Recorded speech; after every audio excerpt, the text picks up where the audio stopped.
بسم اللہ الرحمن الرحیم۔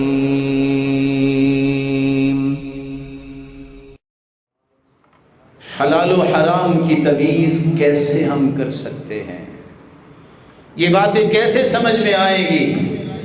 اس کے لیے میں ایک ہی گزارش کروں گا، جب تک وحی الہی کا علم نہیں ہوگا حلال و حرام کی تمیز نہیں ہوگی۔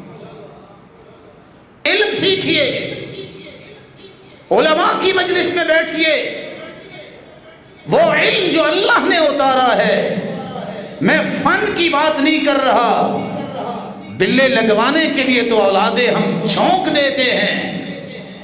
میں اعتراض نہیں کر رہا، اس اولاد کا کیا فائدہ جس پہ آپ نے لاکھوں فیسیں لگوائی، جو تمہارے مرنے پہ تمہیں شریعت کے مطابق غسل ہی نہیں دے سکتا۔ اس اولاد کی پڑھائی کا مجھے اور آپ کو کیا فائدہ جو میرا اور آپ کا مرنے کے بعد جنازہ نہیں پڑھا سکتا، اس کو دعائیں یاد نہیں۔ اس اولاد کا مجھے اور آپ کو کیا فائدہ ہوگا جس میں لاکھوں روپے لگا لیے، جو زندگی میں کبھی ہاتھ اٹھا کے ہماری بخشش کی دعائی نہیں کرے گا۔ ان کو دین کا علم سکھائیے، وہ دین کا علم جو اللہ نے اتارا ہے، جو پیغمبر کو عطا کیا ہے، وہ علم جس کی وجہ سے صحابہ دنیا کے لیے نمونہ بنے۔ اور وہ علم کون سا ہے؟ وہ قرآن و حدیث کا علم ہے۔ اس میں مضبوطی دکھائیے، اور بعد میں جو معاشرے کی دیگر ضروریات ہیں وہ بھی سیکھیں۔ لیکن دنیا جہان کی چیزیں سیکھ لینے کے باوجود اگر قرآن اور حدیث کا علم نہیں سیکھا تو یاد رکھنا، تمنائیں تو دل میں رہیں گی لیکن ذلت امت سے ختم نہیں ہوں گی۔ اللہ ذوالجلال نے برکت دی تھی تو اس علم سے دی تھی، اور وہ علم جس کے بارے میں، دعا کے بارے میں اللہ کے رسول نے تاکید کی ہے، ہر روز صبح کی نماز کے بعد دعا کرو، اللہم انی اسألک علما نافعا۔ اللہ علم وہ دے جس سے مجھے نفع ملے، میرے گھر والوں کو نفع ملے، میرے خاندان کو نفع ملے۔ اللہ میں اپنے معاشرے کے لیے نفع مند بن جاؤں، اللہ آخرت میں مجھے نفع ملے۔ یہ نفع مند علم وہ ہے جس سے سب سے پہلا انعام یہ ملتا ہے تقرب الہی۔ اللہ کے قریب ہوتا ہی وہ انسان ہے جس کے پاس نفع مند علم ہوتا۔ ڈگریاں مل جانے کے بعد اگر کوئی نماز نہیں پڑھتا، سمجھ لے سال ضائع کیے ہیں۔ اگر ڈگریاں مل جانے کے بعد بھی اس کو یہ احساس نہیں ہے کہ اللہ تعالیٰ نے عبادت کے لیے پیدا کیا ہے، مجھے اس بات کا خیال رکھنا ہے، اس کے علم کا کوئی فائدہ نہیں۔ بلکہ صحیح بخاری کی روایت بتاتی ہے، اللہ کے رسول نے دیکھا ایک شخص بیٹھا ہے، فرشتہ پتھر مارتا ہے اور سر کو کچل دیتا ہے۔ پوچھتے ہیں اللہ کے رسول یہ کون ہے جس کو یہ عذاب مل رہا ہے؟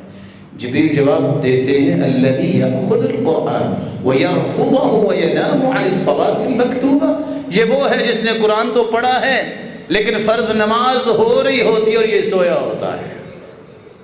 اس علم کا کیا فائدہ ہوگا؟ علم نافع اس کو کہتے ہیں جس سے خشیت الہی پیدا ہو جائے، اللہ کا خوف پیدا ہو۔ یہی حسن بصری نے کہا تھا کہ علم اللہ کی خشیت کا نام ہے۔ کیسا خوف؟ جرنیل میں بھی وہی خوف، غلام میں بھی وہی خوف۔ اللہ کے رسول کے زمانے میں یہ عمر سے بڑا کون بہادر آیا ہے جس کے بارے میں اللہ کے رسول نے فرمایا عمر تیری زبان پہ اللہ نے حق کو جاری کر دیا ہے۔ اور ابن حجر فرماتے ہیں کہ 15 آیات جو ہیں وہ خواہش تو عمر کی تھی، اللہ نے قرآن بنا کے اتار دیا۔ جس راستے پہ چلتے تھے عمر، شیطان وہ راستہ چھوڑ دیتا تھا۔ وہ زمین پہ بیٹھا، اخذت ابنا من الارض، زمین سے دھاگا اٹھاتا ہے اور رونے لگ جاتا ہے اور کہتا ہے یا لیتنی کنت تبنا، کاش میں ایک دھاگا ہوتا، میرا قیامت کو حساب نہ ہوتا۔ کون ہے؟ عمر۔ خوف الہی کی ایک کیفیت نفع مند علم سے آتی۔ عبداللہ بن مسعود بکریوں کے چرواہے سے کہتے ہیں ایک جانور دے دو، کہا نہیں، میرے مالک نے منع کیا ہے۔ کہا تو مالک کون سا دیکھ رہا ہے؟ تم کہنا بھیڑیا کھا کے نہیں تو قیمت لے لو۔ کہا میرا مالک تو نہیں دیکھ رہا، لیکن میرے مالک کا مالک تو دیکھ رہا ہے، میں اس کو کیا جواب دوں؟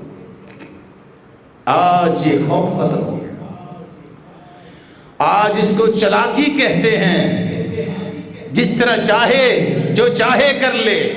اور صحابی کہتے ہیں لولا انی سمعت رسول اللہ صلی اللہ علیہ وسلم المکر والخداع فی النار لکنت من انکر الناس، اگر میں نے یہ حدیث نہ سنی ہوتی کہ مکاری کرنے والا دھوکے باز جہنم میں ہوگا، تو میرے اندر صلاحیت ہے کہ میں بات میں طاقت رکھتا ہوں۔ جب سے میں نے یہ سنا ہے میں نے کبھی کوشش بھی نہیں کی۔ ما غرك بربك الكريم